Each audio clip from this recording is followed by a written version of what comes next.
During the Shangdi reign of the Ming Dynasty, in Fuzhou, Fujian, there was an official named Li Ming. His father, Li Da, was a hardworking pig farmer. Li Da toiled day and night, raising his only son. Li Ming was intelligent and diligent from a young age. His father spared no expense, using all the family's savings to send him to the city for education. Li Ming lived up to the expectations, Pasi. However, the reality of officialdom was far more complex than Li Ming had imagined. Once he entered the bureaucracy, he became surrounded by temptation. His greed slowly grew, and he began to forget. Li Ming began to accept bribes from various parties, using his power to benefit wealthy merchants while ignoring the plight of the common people. His life became more extravagant, and his home filled. Whenever Li Da heard rumors about his son's conduct in the officialdom, he wondered if Li Ming still remembered the principles of being an official. Yet, when Li Ming returned home to visit, Li Ming's greed continued unabated, growing worse with time. He began exploiting the common people, extorting money from those who couldn't afford bribes. The public's resentment towards him grew.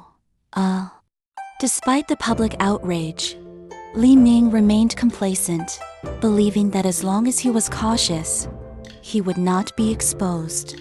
However, things quickly spiraled out of control as the imperial court, the imperial court finally sent investigators to Fujian to root out corrupt officials.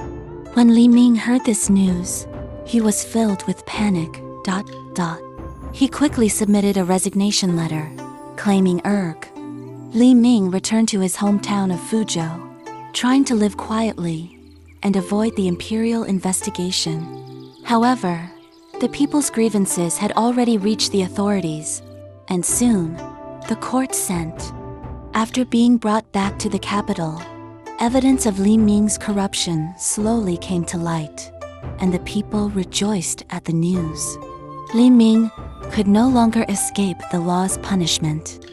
Li Ming's case was eventually brought to public trial. In court, officials read out the charges of bribery and exploitation against him.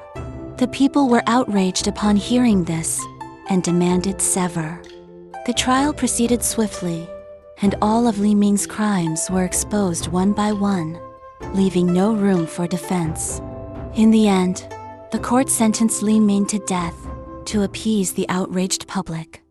Li Ming spent his final days in prison, filled with fear. Reflecting on his past deeds, he finally realized the gravity of his unforgivable actions.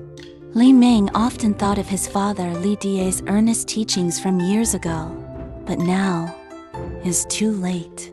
He understood that there was no way to make amends, and he was filled with deep remorse.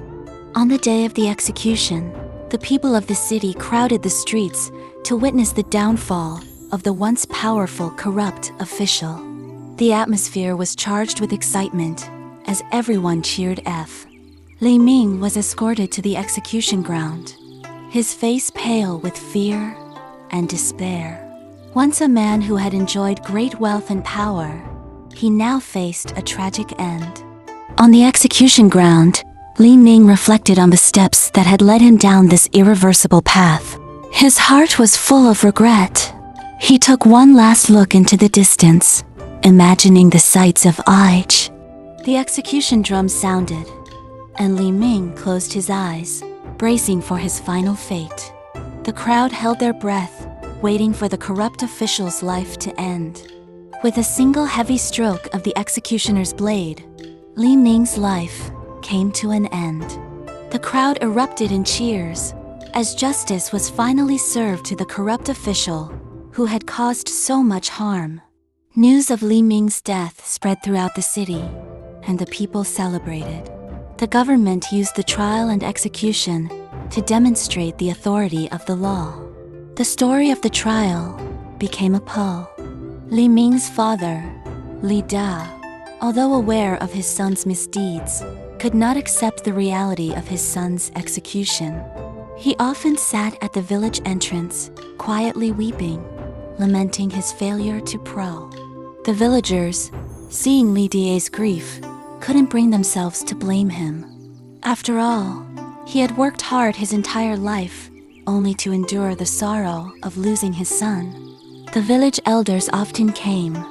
In the end, Li Da accepted that his son's fate was deserved. He decided to leave his hometown and retreat to the mountains, hoping to escape the pain in his heart. Li Ming's story became a cautionary tale in the region, warning future officials to remain honest and serve the people. For greed would eventually lead to one's downfall. This tale of retribution was passed down through the generations, becoming an unforgettable lesson in history. As the people would say, the justice of heaven is clear, and retribution is inevitable.